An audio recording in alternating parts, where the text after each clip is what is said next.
ঢাকা বিশ্ববিদ্যালয় কেন্দ্রীয় ছাত্র সংসদে শেখ হাসিনাকে আজীবন সদস্য করার প্রসঙ্গ ঘিরে আলোচনায় আসলেন বাম গণতান্ত্রিক ছাত্রজোটের ভিপি প্রার্থী শেখ তাসনিম আফরোজ ইমি। ডাকসু নির্বাচনে বাম গণতান্ত্রিক ছাত্রজোটের ভিপি দলে লড়ার ঘোষণা দেওয়ার পর আলোচনার কেন্দ্রবিন্দুতে উঠে এসেছেন শেখ তাসনিম আফরোজ ইমি।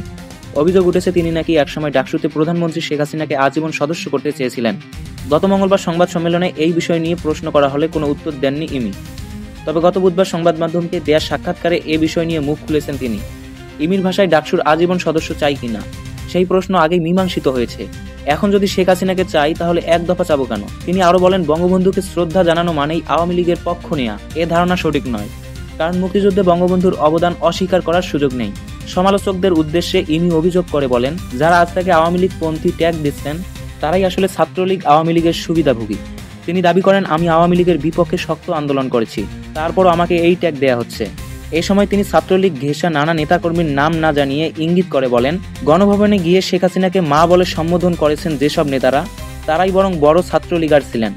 সেখান থেকে এখন সমালোচনা আসা, তার ভাষায় মুনাফিকি। এছাড়া আওয়ামী লীগের টাকায় ডাকসু নির্বাচন করার অভিযোগও প্রত্যাখ্যান করেছেন ইমি।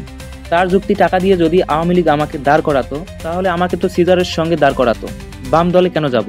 শেষে ভিপি প্রার্থী জানান, তার কাছে বাম গণতান্ত্রিক ছাত্রজোটের প্যানেলেই সর্বাধিক গ্রহণযোগ্য, তাই তিনি এই প্যানেল থেকেই নির্বাচন করেছেন। ডাকসু নির্বাচনকে ঘিরে ইমির এই বক্তব্য রাজনৈতিক অঙ্গনে নতুন বিতর্কের জন্ম দিয়েছে। এখন দেখার বিষয়, এই বিতর্ক ভোটের মাঠে কতটা প্রভাব ফেলে।